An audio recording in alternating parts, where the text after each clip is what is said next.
नमस्कार मित्रों और साधकों, स्वागत है एक बार फिर से आपका आपके अपने YouTube चैनल धर्म साधना और तंत्र पर। भारतीय तंत्र साहित्य अपने आप में प्रत्यक्ष विश्वविदित महत्वपूर्ण तंत्र की छोटी से छोटी विद्याओं पर इतना पुष्ट एवं प्रमाणिक साहित्य भारत में रचा गया उतना अन्यत्र कहीं भी नहीं है। तंत्र अपने आप में हे या निकृष्ट साहित्य नहीं है, परंतु इसकी परंपरा अपने आप में अत्यंत उज्ज्वल एवं भगवान शंकर के द्वारा प्रवृत्त रही है। माना जाता है कि तांडव नृत्य के समय भगवान शंकर ने डमरू से जो ध्वनियाँ उत्पन्न प्रभावित हुई हैं, तंत्र का आधार आगे चलकर इसी पर निर्मित हुआ है। तंत्र साहित्य समृद्ध एवं सम्यक होते हुए भी यति अभी गोपनीय रहा है। अधिकांश तंत्र साहित्य निम्नलिखित ग्रंथों से अवस्थ रहा है। बचपन से ही तंत्र के प्रति आकृष्ट और इसलिए मैंने जीवन के प्रारंभिक दौर में ही घर बार छोड़कर संन्यास दीक्षा ले ली और संन्यास नाम हेतु आनंद के सम्यक संयोग की कुछ बातें आपको बता रहा हूँ। जीवन के कुछ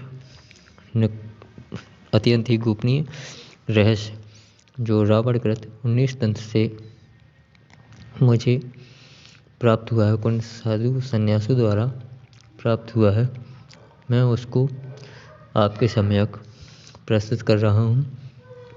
हे रावणकृत 19 तंत्र इतना शक्तिशाली माना गया है कि इससे सूर्य को धरती पर पटका जा सकता है, चंद्रमा को दिन में उदय किया जा सकता है। यह 19 तंत्र 100% कारगर एवं प्रमाणिक होता है। तो आइए हम 19 तंत्र के प्रयोग के बारे में बात करते हैं। भगवान शंकर के अनुसार तंत्र के 6 भाग होते हैं: मारण, मोहन, उच्चाटन, विद्वेषण, आकर्षण तथा बहिष्करण। इस हस्तलिखित ग्रंथ में 10 अध्याय हैं। इसके पहले 6 अध्यायों में इन 6 भागों का वर्णन है। अन्य 4 अध्यायों में अन्य विविध तांत्रिक सिद्धियों एवं ज्ञान को स्पष्ट किया गया है। पुस्तक में यह भी बताया गया है कि 19 तंत्र के किसी भी भाग को बिना गुरु के सानिध्य में नहीं करना चाहिए। यदि व्यक्ति रूप से साधक करता है तो सिद्धि प्राप्त नहीं हो सकती। गुरु के विधान, शास्त्रोक्त अधिकार या भगवान शिव की सच्ची भक्ति करने वाला व्यक्ति इन विधानों को कर सकता है। बाकी 24 श्लोकों में बताया गया है। 19 तंत्र के प्रयोग की विधि बार नक्षत्र, व्रत, होम, काल, रेखा आदि का विचार किया जाना आवश्यक नहीं है। तब भी साधक की इच्छा हो तो गुरु की आज्ञा ले इसकी साधना प्रारंभ करें। इसके फल के बारे में बताया गया है कि जिस प्रकार अग्निदेव सबको भस्म करने की शक्ति रखते हैं, उसी प्रकार तंत्र में बताई हुई विधियाँ शक्तिशाली हैं और इन मंत्रों में इतनी अधिक शक्ति होती है कि मंत्र सूर्य को भी पृथ्वी पर बुला सकते हैं और प्रवादेव भूमि नमो मिथ्वा भविष्यति। इस प्रकार 19 तंत्र का हम पहला प्रयोग आपको दे रहे हैं, जो मारण प्रयोग के लिए किया जाता है। मारण प्रयोग मनुष्य को साधारण शत्रुता के लिए नहीं करना चाहिए और खासतौर पर 19 तंत्र का प्रयोग नहीं करना चाहिए। इस प्रयोग को करने पर मारण निश्चित होता है। शत्रु धीरे धीरे मृत्यु के मुंह में गिर जाता है। तो इस प्रयोग को सोच समझ कर करें। अत्यंत कष्ट होने पर या शत्रु बहुत अधिक हानि दे रहा हो, लोग समाज को दुखी कर रहा हो, तभी इस प्रयोग को करना चाहिए। तो आइए हम बताते हैं इस प्रयोग को। इसके बारे में सावधान करते हुए बताया गया है कि व्यक्ति को केवल उसी स्थिति में मारण प्रयोग करना चाहिए जब सामने वाले शत्रु द्वारा खुद के प्राणों पर संकट आ गया हो और वह हमें गुरु से सलाह लेकर सोच समझकर विचार कर गुरु के सानिध्य में ही इस कार्य को करना चाहिए। ऐसा कोई कर प्रयोग नहीं करना चाहिए जो नैतिक, सामाजिक या कानूनी नियमों के विपरीत हो। तो इस प्रयोग को लिखें और इस प्रयोग को करने से पहले अगर आप हमारे चैनल पर पहली बार हों तो चैनल को सब्सक्राइब कर लें और वीडियो को लाइक करें, शेयर करें और हमारे चैनल को सब्सक्राइब करने पहला प्रयोग लिखें।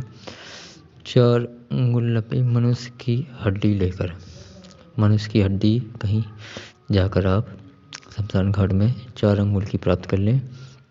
और पुष्य नक्षत्र में, जिस दिन कैलेंडर में पंचांग में देख ले पुष्य नक्षत्र हो, जिसके घर में गाड़ दी जाए, कहीं भी किसी प्रकार से गाड़ दें तो उसका परिवार सहित नाश हो जाता है। इस प्रयोग को किसी भी मंत्र की आवश्यकता नहीं होती है। 19 तंत्र की एक खासियत होती है कि किसी भी प्रकार के मंत्र की आवश्यकता आपको नहीं होती है और ये प्रयोग 100% कार्य करता है।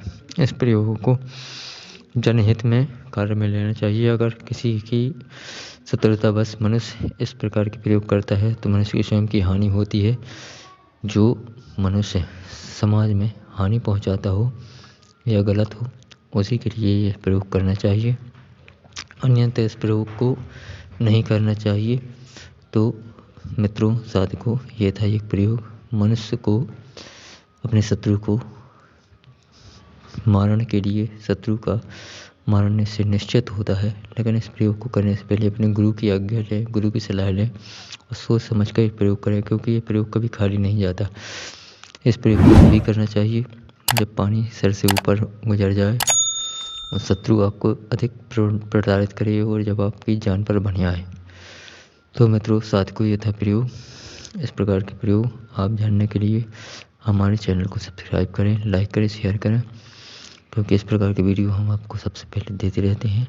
हमारे प्रयोग 100% आजमाए और गुरु द्वारा प्रदत्त हैं। तो इस प्रकार के प्रयोग को जानने के लिए आप चैनल को सब्सक्राइब करें। जय गुरुदेव, जय माता दी।